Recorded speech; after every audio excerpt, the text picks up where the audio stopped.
Donc effectivement, on voulait vous parler un peu au nom de la CME aujourd'hui des troubles des conduites alimentaires dans les suites d'une prise en charge par chirurgie bariatrique. Donc je pense que les recommandations de la chirurgie ont été longuement expliquées aujourd'hui avec beaucoup de précision, ce qui nous paraissait nous important quand on a rencontré à l'hôpital de jour de la CME des patientes atteintes de troubles alimentaires qui nous semblaient extrêmement sévères. Et dans les suites d'une prise en charge chirurgicale, c'était dans un premier temps de repérer que les troubles mentaux et sévères étaient une contre-indication bien sûr à la chirurgie bariatrique et que le parcours du patient candidat à la chirurgie de l'obésité, comme on l'a dit tout à l'heure, devait prendre en compte une prise en charge pluridisciplinaire avec des évaluations psychiatriques ou psychologiques antérieures à la chirurgie, mais aussi au décours.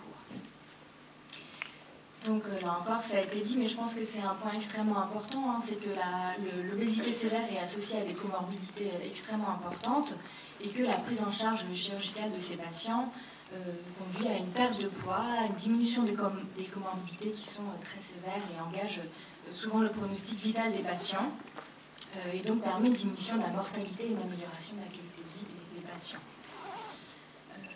Les résultats de cette étude ont déjà été présentés tout à l'heure. Il s'agit d'une étude rétrospective de cohorte qui a comparé en fait des sujets qui avaient été donc tous obèses, pour certains pris en charge par chirurgie et d'autres non. Et donc on voyait que en termes de mortalité et en lien avec des comorbidités psychiatriques, il n'y avait pas de différence significative entre les patients.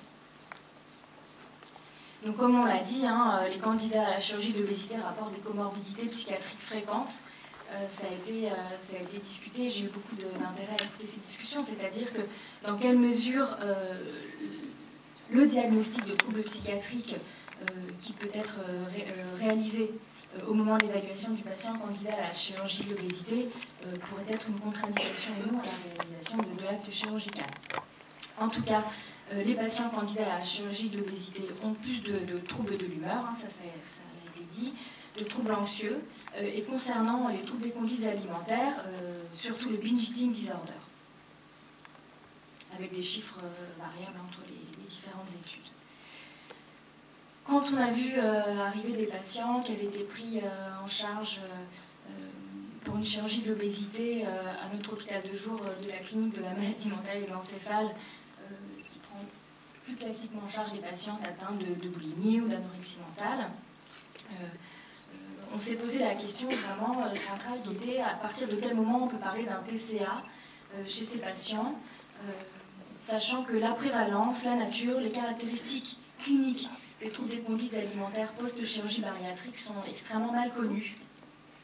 Et que la première question qu'on s'est posée, c'était puisque la chirurgie bariatrique conduit à des modifications du comportement alimentaire induites, quand est-ce qu'on peut parler de diagnostic vraiment caractérisé de troubles des conduites alimentaires chez ces patientes? Avec du coup l'apparition d'une restriction alimentaire induite, les conséquences liées aussi à la malabsorption, l'existence de vomissements qui peuvent être persistants au décours de la chirurgie, mais aussi l'apparition d'anxiété et d'aversion alimentaire chez ces patients récemment opérés. Donc se posent pour nous principalement deux questions. Et ça a été discuté par le docteur Tayeb tout à l'heure. Quels étaient les troubles du comportement alimentaire qui pouvaient être antérieurs à la chirurgie, et donc notamment le binge eating disorder qui est, semble-t-il, extrêmement fréquent chez les patients obèses, hein, avec des études récentes qui parlent d'un taux de patients obèses qui aurait un binge eating disorder jusqu'à environ 50% des cas. Et puis la question des troubles des conduites alimentaires post-chirurgie, avec des patients qui présentent des caractéristiques cliniques d'authentique anorexie mentale ou boulimie. Alors ces troubles-là semblent rares, mais effectivement sévères et associés à des complications somatiques, un retentissement majeur sur la qualité de vie. Donc quand on regarde un petit peu les données de la littérature, on n'a pas tant de choses que ça. On a quelques descriptions cliniques de patients qui ont développé des troubles alimentaires au décours de la prise en charge chirurgicale, avec des descriptions de cas. Les résultats de cette étude, par exemple, d'une série qui a été réalisée au sein d'une unité spécialisée de chirurgie bariatrique et qui montrait qu'eux avaient retrouvé 12 cas de TCA au décours de la prise en charge chirurgicale, des patients qui, pour certains, présentaient quand même des antécédents psychiatriques familiaux, donc peut-être un terrain de vulnérabilité particulier, et des antécédents psychiatriques propres avec des troubles de l'humeur et des troubles anxieux.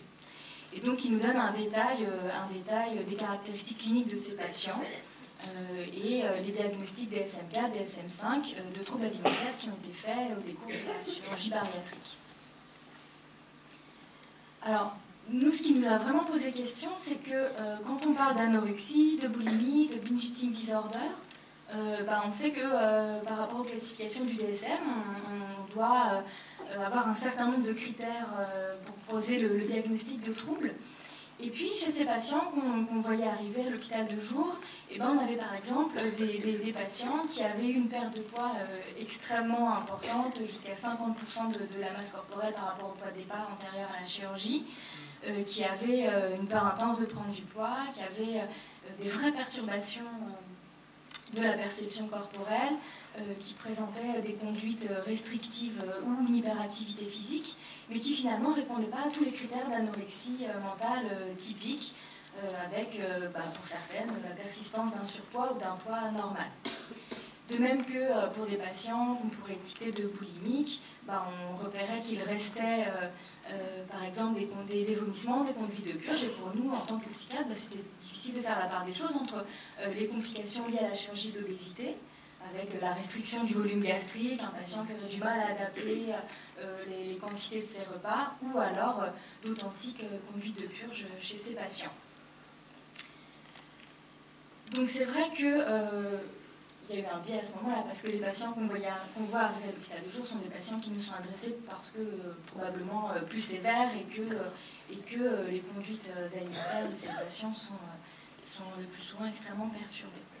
Donc on voulait illustrer un petit peu notre propos. Je voulais rapidement vous montrer deux courbes qui caractérisent assez bien finalement un certain nombre de patients, parce que c'était toutes des femmes, qu'on a eu à prendre en charge.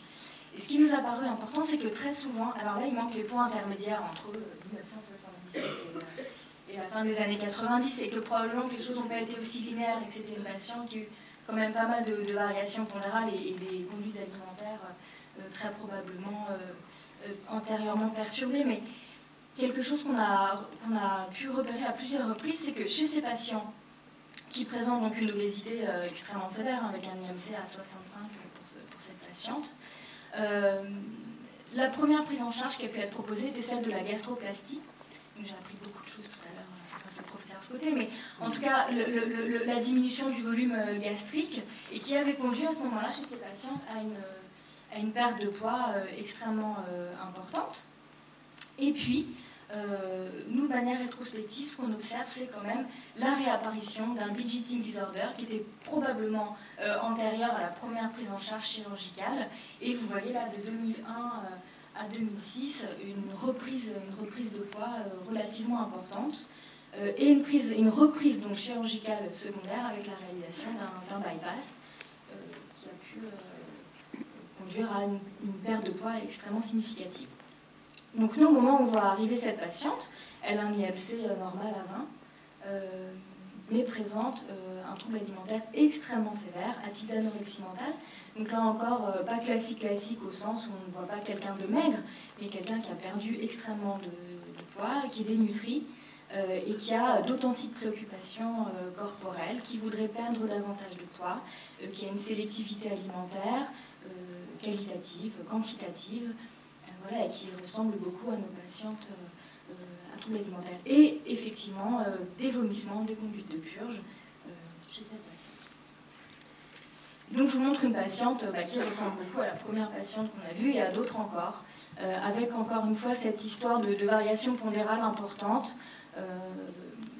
dans une première partie de vie, et puis secondairement, là pour le coup, un binge eating disorder extrêmement sévère, une prise de poids très importante, une perte de poids au décours de la gastroplastie, et puis très probablement la reprise des conduites boulimiques, enfin de binge, et à nouveau, dans les suites d'une nouvelle prise en charge chirurgicale par bypass, une perte de poids importante, et là encore, l'apparition de trouble des conduites alimentaires très caractéristique d'une anorexie mentale finalement, mais sans maigreur.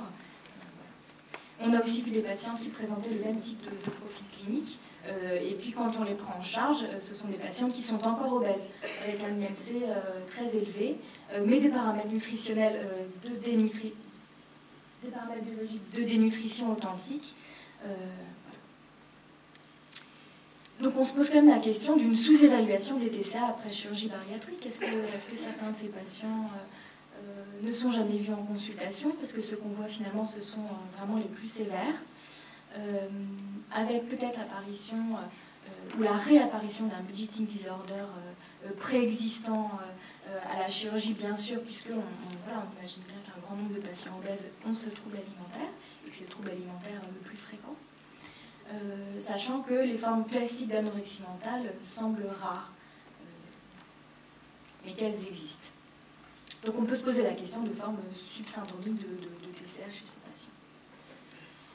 Alors il y a un auteur qui a proposé en 2004 la définition d'un nouveau trouble pour répondre un petit peu à cette question. Il y a l'ambiguïté entre les symptômes qu'on peut observer qui seraient secondaires à la chirurgie ou qui seraient liés à un trouble alimentaire. Voilà, c'est une proposition. Moi, je ne sais pas si ça correspond à tous les patients qu'on rencontre en pratique clinique, mais en tout cas, il y a des gens qui réfléchissent à ça et qui essaient de définir quelque chose qui pourrait correspondre à ce qu'on observe en clinique chez ces patients qui ont un trouble des conduites alimentaires au décours de la chirurgie bariatrique, avec une altération du statut nutritionnel persistante, un déni, et un paramètre qui, moi, me semble important en clinique et qu'on retrouve beaucoup, l'impression que perdre encore plus de poids malgré la restauration d'un poids normal ou une perte de poids importante pourrait apporter des résultats encore plus positifs.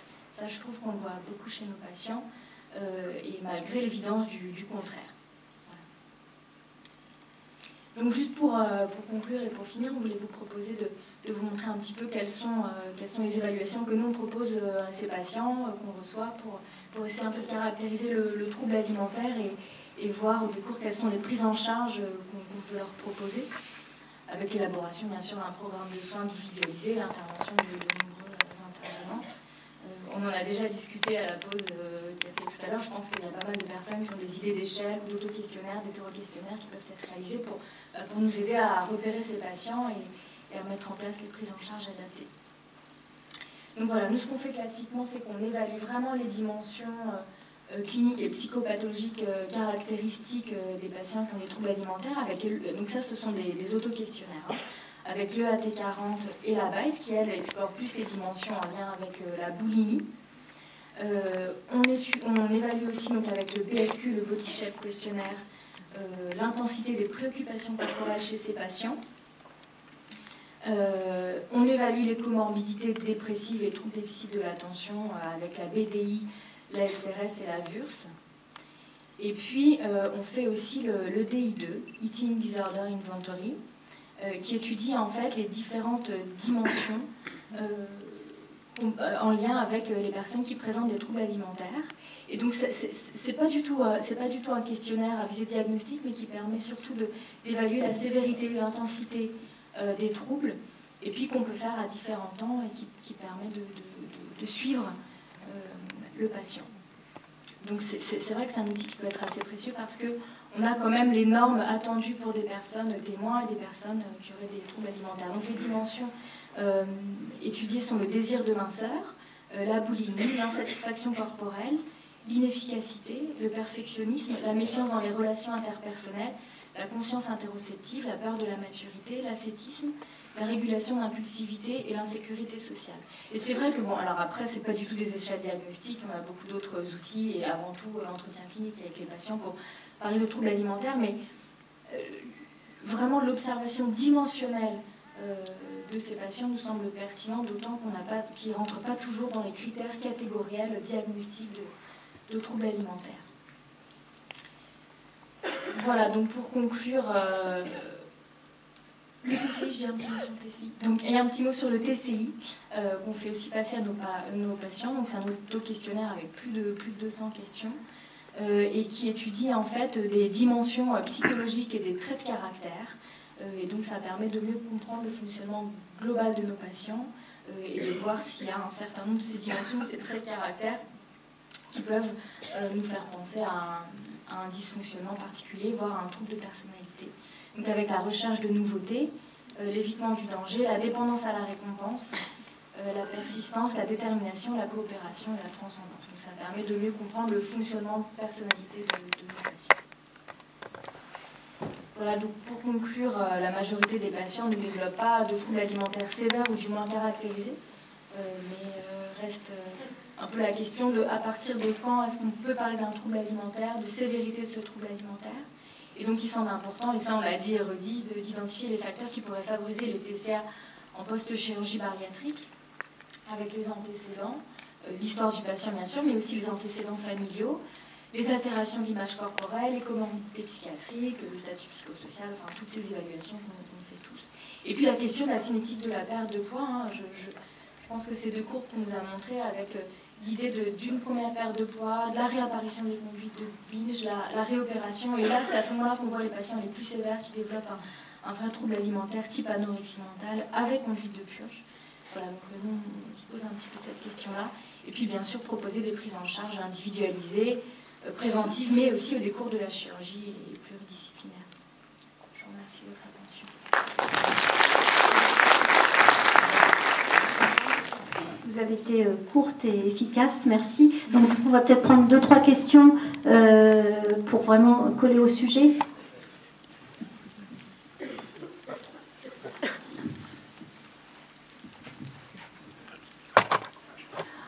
Bonjour, docteur Sélac de Vernon. Est-ce que vous auriez une idée sur la prévalence de ces TCA en fonction de l'une ou l'autre des techniques chirurgicales choisies? Non, mais pas du tout. Et alors, peut-être qu'il y a des personnes qui sauront, mais moi, dans la littérature, j'ai rien retrouvé de clair. Vraiment. Enfin, je ne sais pas si...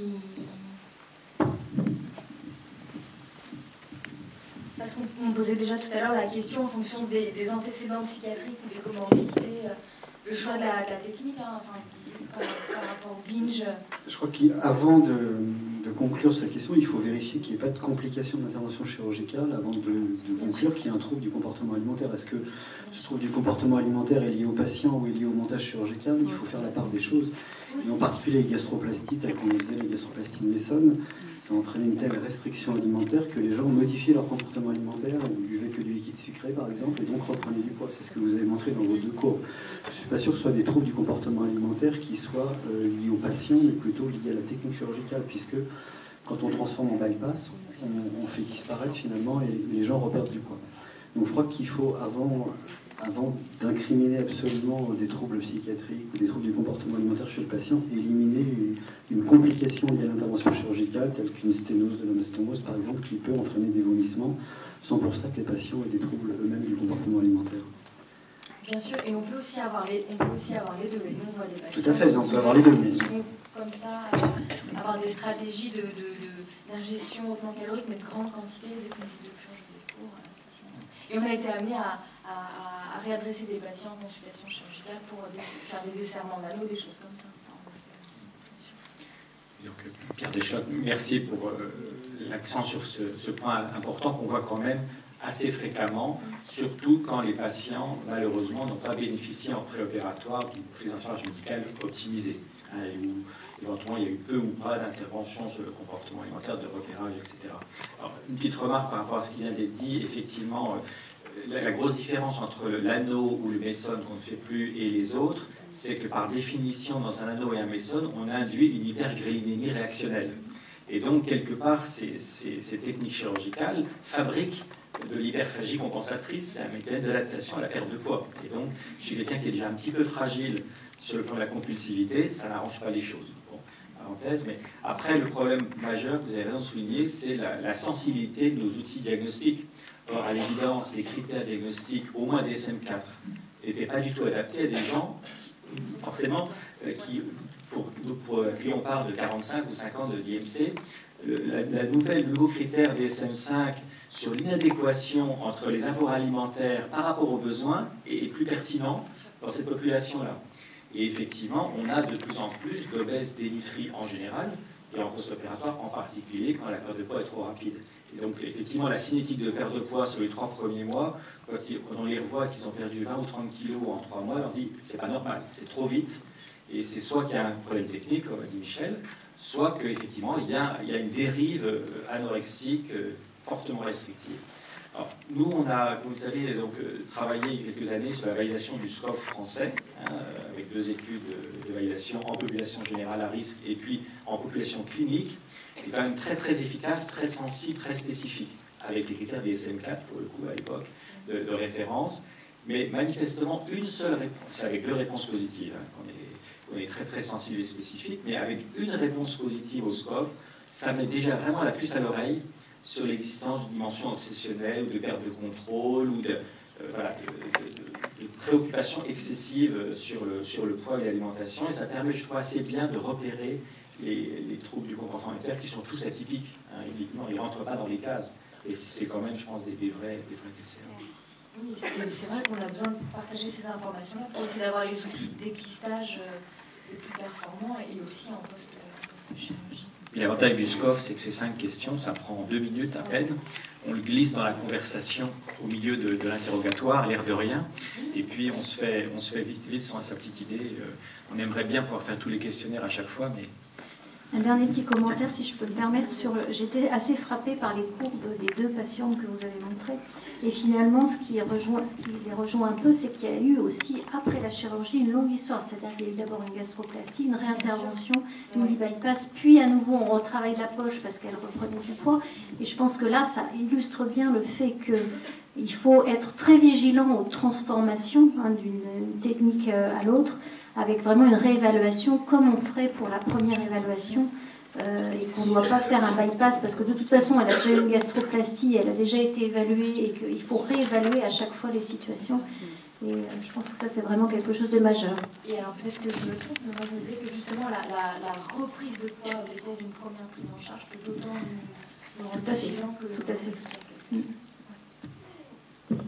De toute façon, pour l'évaluation des interventions chirurgicales, que ce soit la première ou la deuxième intervention, ça repasse en réunion de concertation pluridisciplinaire. Chez nous, donc c'est rediscuté. Et il y a un bilan qui refait, donc à nouveau une consultation psychiatre. Ça, c'est systématique. On ne réopère pas les gens comme ça simplement. Après, là, c'était... Enfin, bon, du coup, c'est des... Peut-être pas dans tous les centres comme ça, mais chez nous, c'est comme ça. Je crois qu'on fait pas mal. C'est des patientes extrêmement sévères qui savaient aussi aller d'une équipe à l'autre. Et voilà, il y a un peu de nomadisme chirurgical effectivement chez les patients, mais ça n'empêche pas que si on voit quelqu'un qui est opéré ailleurs d'un anneau et qui vient pour reprise de poids, on la fait rentrer dans notre circuit avec un nouveau bilan, une nouvelle évaluation et une nouvelle décision multidisciplinaire.